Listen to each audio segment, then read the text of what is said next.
Good morning everyone. एक बार फिर से आप सभी का क्रेजी जिगर ट्रिक के डेली करंट अफेयर की सीरीज में स्वागत है। मेरा नाम है पंकज वैष्णव और आज के इस सेशन में हम 9 मई के सभी करंट अफेयर को डिटेल में यहां पर डिस्कस करने वाले हैं। एक एक फैक्ट को डिस्कस करेंगे। बहुत ही इंटरेस्टिंग सेशन है, इसीलिए वीडियो में एंड तक बने रहिएगा। पसंद आए तो लाइक कर दीजिएगा और साथ ही साथ पहली बार आए हैं चैनल पर तो चैनल को सब्सक्राइब कर लीजिए। ओके, 9 मई के करंट अफेयर पर चलने से पहले हम बात करेंगे क्वेश्चन ऑफ द डे की। तो सबसे पहला क्वेश्चन, चर्चित फ्रांसिस स्कॉट की ब्रिज किस देश में स्थित है? आपको याद है कुछ सेशंस पहले ही हमने इसको डिस्कस किया था, गिर गया था ये ब्रिज। किस देश में बताइएगा। विश्व रंगमंच दिवस कब मनाया जाता है और चिपको आंदोलन के नेतृत्वकर्ता कौन थे? चिपको आंदोलन प्रेजेंट में कौन सा राज्य है जहां पर चिपको आंदोलन हुआ था, यह भी बताइएगा साथ साथ। अब आ जाइए 9 मई के करंट अफेयर में। सबसे पहला क्वेश्चन देखिए, साहित्य श्रेणी में ऑटोबायोग्राफी के लिए किसे पुलित्जर अवार्ड 2024 से सम्मानित किया गया? पुलित्जर अवार्ड के बारे में पहले यह समझ लीजिए कि यह पत्रकारिता के क्षेत्र में दिया जाने वाला सर्वोच्च सम्मान है, लेकिन पत्रकारिता के अलावा ये अदर कैटेगरीज में भी दिया जाता है। जैसे म्यूजिक के लिए दिया जा सकता है, लिटरेचर के लिए दिया जा सकता है और इसके अलावा पत्रिकाओं को दिया जा सकता है और काफी सारी कैटेगरी से। यहां पर क्वेश्चन पूछा गया है कि साहित्य श्रेणी में ऑटोबायोग्राफी के लिए किसे दिया गया, तो यह दिया गया है क्रिस्टीना रिवेरा गार्जा को। आंसर सी हो जाएगा। साहित्य श्रेणी में ऑटोबायोग्राफी के लिए पुलित्जर अवार्ड 2024 क्रिस्टीना रिवेरा गार्जा को दिया गया। इनके द्वारा लिखित ऑटोबायोग्राफी है लिलियानास इनविंसिबल समर। किसकी है? क्रिस्टीना की। ओके, तो इसके लिए इन्हें यह प्राइज दिया गया है, पुलित्जर अवार्ड दिया गया है ऑटोबायोग्राफी के लिए। देखिए, इस अवार्ड की बात करें तो पहले यह समझ लीजिए कि यह कोलंबिया यूनिवर्सिटी के द्वारा दिया जाने वाला अवार्ड है, जो कि अमेरिका की एक यूनिवर्सिटी है। किस क्षेत्र में दिया जाता है यह मैं आपको बता चुका हूं। अब कैटेगरीज की बात करें तो सारी कैटेगरीज तो हम याद नहीं रखेंगे। यहां पर हमने ऑटोबायोग्राफी के बारे में पढ़ लिया कि यह किसको मिला। इसके अलावा फिक्शन के लिए यह जो अवार्ड है वो नाइट वॉच के लिए जेनी एनी फिलिप्स को दिया गया है। किसके लिए? फिक्शन कैटेगरी के लिए। ओके, ये तो हो गई बुक की बात। इसके अलावा जर्नलिज्म की बात करें तो नेशनल रिपोर्टिंग के लिए दो समाचार पत्र हैं, एक है र्यूटर्स और एक है वॉशिंगटन पोस्ट। इनके स्टाफ को दिया गया है नेशनल रिपोर्टिंग के लिए जर्नलिज्म के क्षेत्र में पुलित्जर अवार्ड, और इंटरनेशनल रिपोर्टिंग के लिए यह अवार्ड दिया गया है न्यूयॉर्क टाइम्स के स्टाफ को। इंटरनेशनल रिपोर्टिंग और भी कैटेगरी है, लेकिन मेन यहां पर मैंने आपको बता दी क्योंकि जर्नलिज्म में सबसे ज्यादा पूछा जाता है, तो ये यहां पर क्लियर हो जाता है। भारत की बात करें तो भारत की ओर से सबसे पहली बार पुलित्जर अवार्ड दिया गया था गोविंद बिहारी लाल को 1937। पुलित्जर पुरस्कार प्राप्त करने वाले ये पहले व्यक्ति थे। डन, तो सारी इंफॉर्मेशन मिल जाती है पुलित्जर अवार्ड की, याद रखिएगा। कैटेगरीज पता चल गई, क्षेत्र पता चल गए किन किन क्षेत्रों में दिया जाता है। शुरुआत की गई थी इस अवार्ड की 1917 में और अमेरिका की कोलंबिया यूनिवर्सिटी के द्वारा यह अवार्ड दिया जाता है। नॉर्मली ये अमेरिकी लोगों को ही ज्यादा दिया जाता है, ध्यान रखना। सेकंड क्वेश्चन पर आइए, वर्ल्ड थैलेसीमिया डे कब मनाया जाता है? थैलेसीमिया जानते क्या होता है? ये एक आनुवांशिक ब्लड डिसीज है थैलेसीमिया। इसमें क्या होता है कि ब्लड में हीमोग्लोबिन बनना बंद हो जाता है या कम हो जाता है, एनीमिया रोग हो जाता है, ठीक है ना। तो इसी के प्रति जागरूकता फैलाने के लिए वर्ल्ड थैलेसीमिया डे मनाया जाता है हर साल 8 मई को। वर्ल्ड रेड क्रॉस डे कल मैंने आपको बताया था, ये भी 8 मई को ही मनाया जाता है, पर हम यहां पर बात करें वर्ल्ड थैलेसीमिया डे की। हर साल 8 मई को वर्ल्ड थैलेसीमिया डे मनाया जाता है। 2024 में empowering lives, embracing progress, equitable and accessible thalassemia treatment for all, ये थीम है वर्ल्ड थैलेसीमिया डे की। हिंदी में देख लेना। वैसे हिंदी की देखिए थीम, काफी स्टूडेंट कहते हैं कि सर हिंदी में भी थीम बता दीजिए, लेकिन नॉर्मली एग्जाम में थीम इंग्लिश में ही मेंशन की जाती, इसीलिए थीम को आप इंग्लिश में ही याद रखें तो सही रहेगा, क्योंकि थीम इंग्लिश में ही आती है ऑफिशियली किसी भी डे की।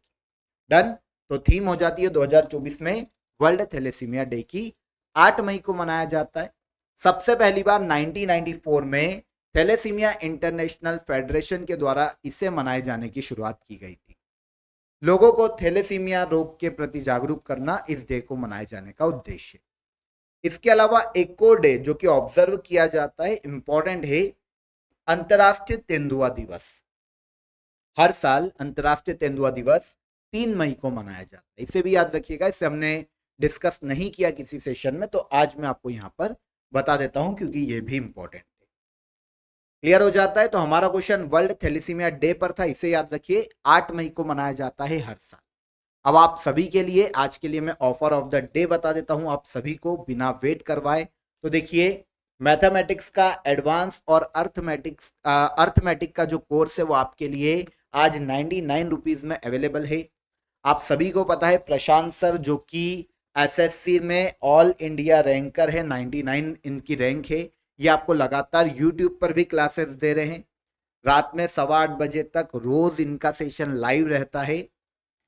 अब आपके लिए इनका कोर्स बहुत ही नॉमिनल चार्जेस में अवेलेबल है। डिस्क्रिप्शन में लिंक दी गई है और जैसा कि आप सभी को पता है, जब आप लिंक पर क्लिक करेंगे तो आपको कुछ इस तरह का इंटरफेस देखने को मिलेगा। आप बाय नाउ पर क्लिक करके बहुत ही नॉमिनल चार्जेस में इस कोर्स को ज्वाइन कर सकते हैं। प्रशांत सर वैसे तो आपको देखिए रोज उनकी 2 से 3 घंटे की लाइव क्लासेस रहती है यूट्यूब पर। इवनिंग में 8:15 तक शुरू हो जाती है वो। लेकिन अगर आप बिना किसी हर्डल के देखना चाहते हैं, बिना एडवर्टाइजमेंट के देखना चाहते हैं, और देखिए जो सीरियस स्टूडेंट है, यहाँ पर जो हमने प्राइस कम किया है कोर्स का, देखिए वो इसलिए कम किया है ताकि ऐसे स्टूडेंट जो कि प्राइस ज्यादा होने के कारण ज्वाइन नहीं कर पाते, उन तक इजीली एजुकेशन पहुंच पाए। तो जितने भी सीरियस स्टूडेंट है जो वाकई सिलेक्शन लेना चाहते हैं, केवल वो ही ज्वाइन करें। इसके अलावा अदर स्टूडेंट के लिए ये नहीं है। तो 99 रुपीज में आपके लिए अवेलेबल है, जहां पर देखिए 100 डे की क्लासेस हो चुकी है, लाइव क्लासेस है। एप्लीकेशन में ही आपको मॉक टेस्ट भी मिल जाएंगे, पीडीएफ भी मिल जाएगी, सारी प्रैक्टिस सेशन भी आपको अंदर ही मिल जाएंगे, प्रैक्टिस सेट भी प्रोवाइड कर दिए जाएंगे। तो सिंगल शॉट अर्थमेटिक और एडवांस के लिए ये आपके लिए कंपाइलेशन वाला कोर्स है, आप इसे ज्वाइन कर सकते हैं। और जानकारी चाहिए तो आपके लिए एक इंट्रो क्लास अवेलेबल है प्रशांत सर की, जहां पर इन्होंने बताया है कि अंदर क्या क्या आपको टीच किया गया है, पढ़ाया गया है, और आप डेमो भी देख सकते हैं। डेमो क्लास भी आपके लिए अवेलेबल है। ओके, तो डिस्क्रिप्शन में लिंक दी गई है, बिना देर किए आप वहां से उसे परचेस कर सकते हैं। चलिए आगे बढ़ते हैं, अगले क्वेश्चन पर आते हैं। उर्दू लेखक सलाम बिन रज्जाक का निधन हो गया, इन्हें किस वर्ष साहित्य अकादमी अवार्ड प्रदान किया गया था? तो देखिए यहां पर उर्दू लेखक है सलाम बिन रज्जाक, हाल ही में इनका निधन हो गया है। इन्हें साहित्य अकादमी पुरस्कार दिया गया था उर्दू भाषा के लिए 2004। ठीक है ना, हाल ही में 83 वर्ष की आयु में इनका निधन हो गया। उर्दू के बहुत ही फेमस साहित्यकार हैं। इनका जन्म हुआ था छत्तीसगढ़ के रायगढ़ में। 2004 में साहित्य अकादमी पुरस्कार इनके कहानी संग्रह शिकास्ता बूतों के दरमियान के लिए इन्हें दिया गया। उर्दू भाषा के साहित्यकार हैं, तो इनकी रचनाएं थोड़ी सी उर्दू में हैं, तो आप नाम थोड़ा सा अलग लगेगा आपको। अन्य इनकी जो कृतियां हैं, नागी दूधा का सिपाही, मुअब्बिर और जिंदगी अफसाना नहीं, ये इनकी अन्य रचनाएं हैं उर्दू भाषा में। साहित्य अकादमी पुरस्कार से हमारा क्वेश्चन है, तो 2004 में इन्हें दिया गया था। साहित्यकार का नाम याद रखिएगा, कौन है ये? सलाम बिन रज्जाक। मैंने सलीम ना बोला हो तो ठीक है, और अगर सलीम बोल दिया है गलती से तो इसको सलाम पढ़िएगा, सलाम बिन रज्जाक। ठीक है, 83 वर्ष की आयु में इनका हाल ही में निधन हो गया। डब्ल्यूटीओ के ट्रिप्स एग्रीमेंट की 30वीं वर्षगांठ बनाई गई। ट्रिप्स का पूर्ण रूप क्या है? तो देखिए डब्ल्यूटीओ का एक एग्रीमेंट है, ट्रिप्स एग्रीमेंट। इसका फुल फॉर्म देखें तो trade related aspect of intellectual property rights, trips का फुल फॉर्म है। 30वीं वर्षगांठ को मनाया गया है ट्रिप्स के। देखिए है क्या, इसकी बात करेंगे तो आप समझिए, देखिए नाम से समझ में आ जाएगा कि जो इंटेलेक्चुअल प्रॉपर्टी है ना, जो बौद्धिक संपदा है, उसके लिए पेटेंट, कॉपीराइट, ट्रेडमार्क, इनके लिए पूरे वर्ल्ड को ये विश्वास दिलाना कि उनके जितने भी प्रोडक्ट हैं, जितने भी इनोवेशन है, उन पर जो उनका ट्रेडमार्क है, कॉपीराइट है या पेटेंट है, वो बिल्कुल सिक्योर रहेगा। और इसकी गारंटी लेता है कौन? डब्ल्यूटीओ। यही ट्रिप्स एग्रीमेंट है। पूर्ण रूप अभी मैंने आपको बताया, trade related aspect of intellectual property right, trips के नाम से जाना जाता है। ये एक समझौता हुआ था 1995 में। आपको पता है डब्ल्यूटीओ का गठन भी गेट के स्थान पर 1995 में ही हुआ है। अब इसकी ट्रिप्स की 30वीं वर्षगांठ को मनाया गया है। ओके, उरुग्वे वार्ता के दौरान ट्रिप्स को विकसित किया गया था। गेट के उरुग्वे वार्ता के दौरान ये समझौता आया था, ये एग्रीमेंट आया था। डब्ल्यूटीओ की बात करें तो इसकी स्थापना मराकेश समझौते के तहत की गई थी। ट्रिप्स नॉर्मली मैंने आपको बता दिया, एक्सप्लेन कर दिया है कि इसका क्या उद्देश्य है और ये समझौता क्या है। 1 जनवरी 1995 में लागू हुआ था। महत्वपूर्ण अंतर्राष्ट्रीय समझौता है जिसके तहत बौद्धिक संपदा अधिकारों को पूरे वर्ल्ड के देशों के लिए सुरक्षित किया जाता है, कि मतलब वायलेट नहीं किया जाएगा, इसकी गारंटी ले रहा है कौन? डब्ल्यूटीओ। ओके, ताकि जो इंटेलेक्चुअल प्रॉपर्टी राइट है सभी देशों के वो बने रहे। तो यही ट्रिप्स एग्रीमेंट है। 30वीं वर्षगांठ मनाई गई है 2024 में। हाल ही में किस राज्य ने वेस्ट नाइल फीवर के केस के बाद अलर्ट जारी किया? तो ये राज्य भारत का केरल राज्य। केरल में एक फीवर देखने को मिला है, वेस्ट नाइल फीवर। इससे 5 लोगों की मृत्यु हो गई है। इतना तेजी से बढ़ रहा है कि केरल गवर्नमेंट ने हाई अलर्ट जारी किया है इस फीवर के लिए। मच्छरों के काटने से फैलता है। कौन सा फीवर है? West Nile fever. कहां पर मामले देखने को मिले? भारत के केरल राज्य। क्यूलेक्स पिपियंस जो कि मच्छर की एक प्रजाति है, इसके कारण ये फैलता है, फीवर फैलता है। सबसे पहली बार 1937 में युगांडा में वेस्ट नाइल के वायरस की पहचान की गई थी। मच्छरों के काटने से फैलता है, ठीक है ना। अब देखने को मिला है भारत के केरल राज्य में। किस देश ने टैक्टिकल न्यूक्लियर वेपन के साथ युद्ध अभ्यास करने की घोषणा की? तो टैक्टिकल न्यूक्लियर वेपन, सामरिक परमाणु हथियार के साथ युद्ध अभ्यास की घोषणा की है रशिया ने। आप सभी को पता है कि यूक्रेन के साथ रशिया का युद्ध चल रहा है। इसके कारण जो पश्चिमी देश है, अमेरिका जैसे जो देश है, वो बार बार कोई ना कोई ऐसा स्टेटमेंट दे रहे हैं रशिया के खिलाफ, जो कि रशिया को चिंता में डालता है कि हम उसके खिलाफ, नाटो बार बार कुछ ना कुछ स्टेटमेंट दे देता है कि हम रशिया के खिलाफ ये कर देंगे, वो कर देंगे। तो रशिया ने क्या किया है? टैक्टिकल न्यूक्लियर वेपन के साथ इसने युद्ध अभ्यास शुरू किया है। अब आपके दिमाग में आएगा टैक्टिकल न्यूक्लियर वेपन्स क्या है ना।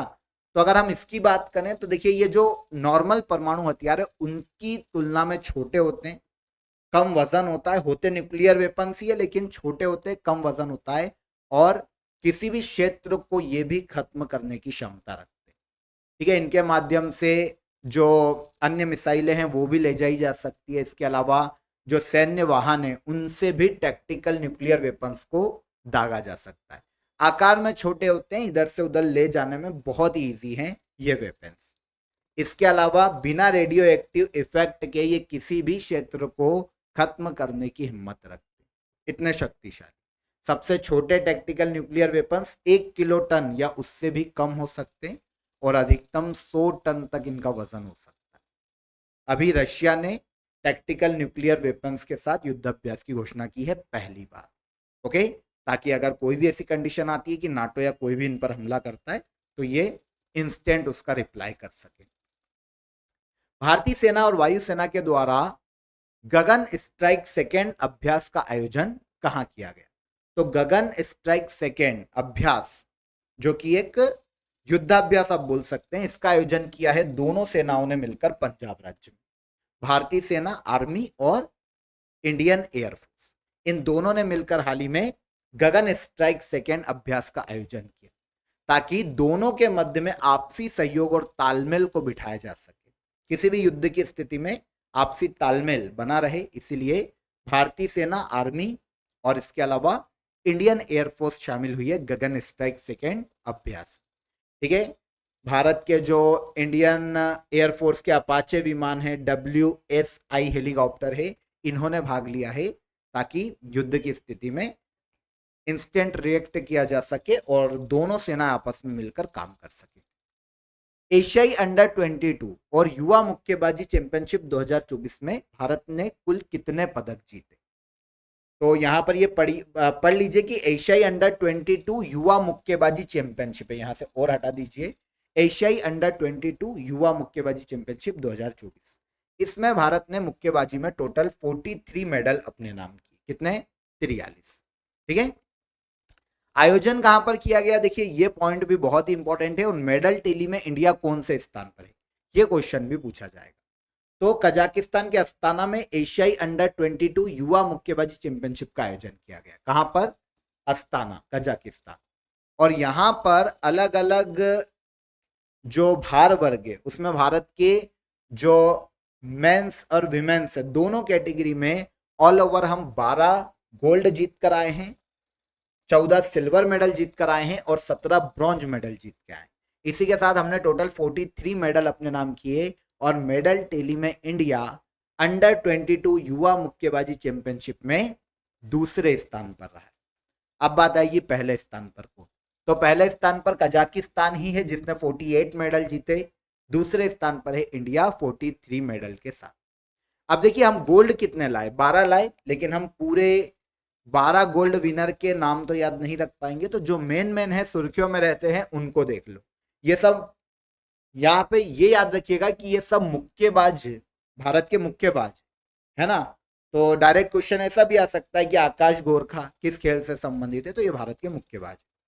इन्होंने इस चैंपियनशिप में विश्वनाथ सुरेश ने 48 किलोग्राम भार वर्ग में गोल्ड जीता, निखिल ने 57 किलोग्राम में, आकाश गोरखा ने 60 किलोग्राम, पूनम पुनिया ने 57 किलोग्राम और प्राची ने 63 किलोग्राम भार वर्ग में गोल्ड अपने नाम किया है इस मुक्केबाजी चैंपियनशिप।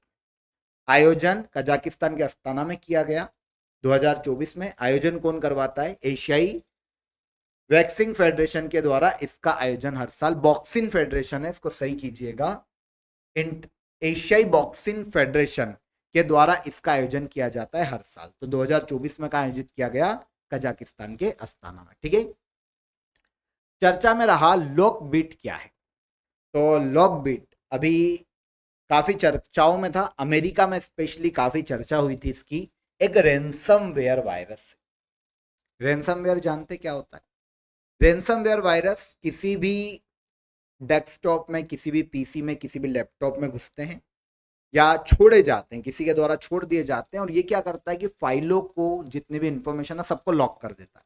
अब जिसका पीसी है, जो ऑनर है, जिसका लैपटॉप है, जिसका सिस्टम है, उसको अगर अब अपने सिस्टम में घुसना है तो उसके लिए उसे फिरौती देनी पड़ेगी जिन्होंने वायरस भेजा है उसको। तो ये होता है रैनसमवेयर, ठीक है ना। तो लॉक बीट एक प्रकार का रैनसमवेयर वायरस से याद रखिएगा, चर्चा में रहा है काफी समय से चर्चा में। लेकिन अभी यूएसए ने रूस के एक नागरिक को गिरफ्तार किया है, दोषी ठहराया है, दिमित्री यूरिविच खोरोशेव को। इस पे आरोप है कि इसने इस रैनसमवेयर, जिसको लॉक बीट के नाम से जाना जाता है, इसको अमेरिका के अलग अलग सिस्टम में, अमेरिका की जो सुरक्षा एजेंसी है उनके सिस्टम में पहुंचाने के लिए यह व्यक्ति जिम्मेदार है। तो एक रैनसमवेयर सॉफ्टवेयर है, याद रखिएगा, लॉक बीट वायरस है, यहां पर वायरस बोले तो ज्यादा अच्छा होगा, रैनसमवेयर वायरस है। ओके, लास्ट क्वेश्चन देखते हैं आज के करंट अफेयर का। हाल ही में किस राज्य की राज्यपाल अनसुईया उइके ने स्कूल ऑन व्हील्स पहल की शुरुआत की है? तो स्कूल ऑन व्हील्स पहल की शुरुआत की है अनसुईया उइके ने भारत के मणिपुर राज्य में। ठीक है, तो मणिपुर राज्य की राज्यपाल है अनसुईया उइके। अब यहां पर स्कूल ऑन व्हील्स इनिशिएटिव की बात करें कि ये क्या है, तो आप सभी को पता है कि मणिपुर में कुछ समय से वहां पर जाति हिंसा काफी देखने को मिली है 1 साल से। तो इस समय जो राहत शिविरों में जो छात्र रह रहे हैं अलग अलग जातियों के, उनको शिक्षा प्रोवाइड की जा सके, उनको एजुकेशन प्रोवाइड की जा सके, यही स्कूल ऑन व्हील्स इनिशिएटिव का मुख्य उद्देश्य। ओके, तो समझ में आ गया क्या उद्देश्य, क्लियर? किस राज्य ने शुरू की है, यही क्वेश्चन एग्जाम में आएगा। तो स्कूल ऑन व्हील्स इनिशिएटिव या पहल को शुरू किया है मणिपुर गवर्नमेंट ने, और मणिपुर की राज्यपाल अनसुईया उइके ने हाल ही में से शुरू किया है। गवर्नमेंट का इनिशिएटिव है, लेकिन अनाउंस किसने किया, अनसुईया उइके ने, जो कि मणिपुर की राज्यपाल के पद पर है। ठीक है, मणिपुर की कैपिटल है इम्फाल, एक उत्तर पूर्वी राज्य भारत का, और एन बीरेन सिंह इसके सीएम के पद पर हैं वर्तमान। डन। तो यहां पर 9 मई के सभी करंट अफेयर हो गए, डिटेल में हमने समझ लिए। अब हम बात करेंगे लास्ट डे के करंट अफेयर को रिवाइज कर लेते हैं, रिवीजन कर लेते हैं। पहला देखिए, 7 मई 2024 को सीमा सड़क संगठन का कौन सा स्थापना दिवस मनाया गया? तो कौन सा था? 65। जोस राउल मुलिनो किस देश के प्रेसिडेंट चुने गए? तो ये चुने गए कहां के? पनामा के। याद है? भारत और किस देश के मध्य लिपुलेख, लिपियाधुरा और काला पानी क्षेत्र विवाद है? तो ये विवाद, तीनों क्षेत्रों का विवाद भारत और नेपाल के मध्य में देखने को मिलता है। इसके बाद 26th UK Asian film festival में freedom of city of London award किसे दिया गया? शबाना आजमी को दिया गया। फिल्म अभिनेत्री है भारत की। विश्व रेड क्रॉस दिवस कब मनाया जाता है? तो वर्ल्ड रेड क्रॉस डे, आज भी मैंने आपको बताया, 8 मई को हर साल मनाया जाता है। स्पेनिश ला लीगा का खिताब किसने जीता? रियल मैड्रिड ने। कोविड 19 का नया वेरिएंट फ्लेट किस देश में फैल रहा है? तो ये अमेरिका में फैल रहा है। India rating and research agency के अनुसार फाइनेंशियल ईयर 2024-25 में भारत की जीडीपी ग्रोथ का अनुमान कितना है? तो ये 7.1% है। किसी स्टूडेंट ने कमेंट में पूछा था कि सर जो पुरानी है और जो संशोधित हुई है उसमें से किसको याद रखें, या एग्जाम में दोनों पूछी जाएगी तो क्या करें? तो दोनों नहीं पूछी जाती, और अगर पूछी भी जाए तो जो संशोधित है, जो नया डेटा है, वही आपको याद रखना पड़ेगा, वही एग्जाम में पूछा जाएगा। तो यहां पर अभी इसका रिसेंटली अनुमान 7.1% का है भारत की जीडीपी को लेकर, तो आपको यही याद रखना पड़ेगा। गुरुग्राम प्रशासन ने किस भारतीय क्रिकेटर को ब्रांड एम्बेसडर बनाया? यजुर्वेद चहल। मई 2024 में नौसैनिक जहाज आईएनएस दिल्ली, आईएनएस शक्ति और आईएनएस किल्टन को किस सागर में तैनात किया गया? तो दक्षिण चीन सागर में तैनात किया गया। ये लास्ट डे के करंट अफेयर है, हमने डिटेल में समझे थे, यहां पर हमने रिवाइज कर लिया। अब क्वेश्चन ऑफ द डे कल वाले। 30 मार्च को राजस्थान राज्य का स्थापना दिवस मनाया जाता है। मुश्क बुद्ध जी, जीआई टैग दिया गया था चावल है ना, चावल की किस्म में। लुइस मोंटेनेग्रो, ये पुर्तगाल के हाल कुछ समय पहले ही नए पीएम नियुक्त किए गए थे। ओके, तो यहां पर एक आंसर बहुत ही अच्छा आया है, वैसे सभी ने सही आंसर दिया है, पर ये आईडी थोड़ा लिटिल स्टार के नाम से, जिसकी भी हो देख लेना। तो इन्होंने बिल्कुल सही आंसर दिया, और बीच के जो मैंने आपसे मिड वीडियो में क्वेश्चन पूछे थे उनका भी आंसर किया इन्होंने। पनामा कैनाल से क्वेश्चन पूछा था कि किन दो सागरों को जोड़ती है? तो अटलांटिक महासागर और पैसिफिक ओशियन मतलब प्रशांत महासागर को जोड़ती है पनामा कैनाल। और ICC women's T20 world cup के बारे में मैंने आपसे पूछा था कि विनर कौन और रनर अप कौन? तो विनर रही है इसमें ऑस्ट्रेलिया, और रनर अप रही है साउथ अफ्रीका। शायद आपको दिखे नहीं, इसलिए मैंने आपको यहीं पर बता दिया, वर्ड छोटे हैं। एक और कमेंट देखिए, कुछ कमेंट और आए थे मुझे, काफी सारे देखने को मिले। अलग अलग एग्जाम के बारे में ये पूछा गया है अधिकतर स्टूडेंट के द्वारा कि सर करंट अफेयर कितना पढ़ना है। सबने अपने अपने एग्जाम को मेंशन किया, जितने भी स्टूडेंट ने क्वेश्चन पूछा है। तो मैं आपको बता दूं कि आप किसी भी एग्जाम की प्रिपरेशन कर रहे हैं तो 1 साल का करंट अफेयर तो आपके लिए स्टैंडर्ड है, इतना तो आपको पढ़ना ही है। लेकिन अगर एग्जाम ऐसी है जो कि साल में एक ही बार कंडक्ट हो रही है, तो फिर 1.5 साल के करंट अफेयर को कवर करो। इससे ज्यादा पूछा जाए तो देखिए, अब 10 साल का करंट अफेयर तो हम पढ़ने बैठेंगे नहीं। 1 साल का स्टैंडर्ड होता है, ये हर स्टूडेंट को पता होना चाहिए कि जैसे जुलाई में एग्जाम है तो लास्ट ईयर जुलाई से जुलाई की एग्जाम तक 1 साल के करंट अफेयर को हम कवर करें। और थोड़ा पोटेंशियल है या समय है पढ़ने का, तो आप 1.5 साल के करंट अफेयर को कवर कर लीजिए, तो उसके बाद संभावना 95% खत्म हो जाती है कि इससे बाहर आपका करंट का क्वेश्चन आएगा। हाँ, 5% फिर भी देखिए, अब पूछने को तो वो सन 2001 का क्वेश्चन भी पूछ लेगा, तो हम क्या कर सकते हैं। लेकिन 1.5 साल का करंट अफेयर स्टैंडर्ड है, उसको पढ़ लीजिए, ठीक है, किसी भी एग्जाम के लिए अगर आप प्रिपरेशन कर रहे हैं। एक और यहाँ पर श्वेता का कमेंट आया था, इसको देख लेते हैं। इन्होंने वैसे तारीफ ही करी है कि you are truly amazing sir, you explain so well, the way you explain India Nepal dispute part, it become so easy to understand, thanks a lot. Okay, तो यहाँ पर जो इंडिया नेपाल का कल विवाद मैंने आपको समझाया, तो ठीक है, वहां पर बहुत रिसर्च की थी मैंने भी उस पर, क्योंकि मैंने भी देखा था कि क्या प्रॉब्लम थी, तो बहुत अच्छा इनको समझ में आया। चलिए, ऐसे ही अगर आप बने रहेंगे, लाइक करते रहिए, शेयर करते रहिए। आपके द्वारा लाइक करना, शेयर करना हमको स्ट्रेंथ देता है पूरे क्रेजी जी के ट्रिक को, ताकि आपके लिए ऐसे ही लगातार अच्छा काम किया जा सके, हमें भी एक्साइटमेंट रहता है। इसलिए मैं बार बार बोलता हूँ, सेशन को लाइक कर दीजिए, कमेंट करा करें जो भी आपकी क्वेरीज हो, या फिर जो भी मैं क्वेश्चन पूछता हूँ तो ये जरूरी है। चलिए, वीडियो ज्यादा लंबा हो जाएगा, लंबी बात करेंगे तो फिर नेक्स्ट सेशन में कभी बाद में बात करेंगे। ख्याल रखिए अपना, कल फिर मुलाकात करेंगे नेक्स्ट डे के करंट अफेयर में। जय हिंद, जय भारत।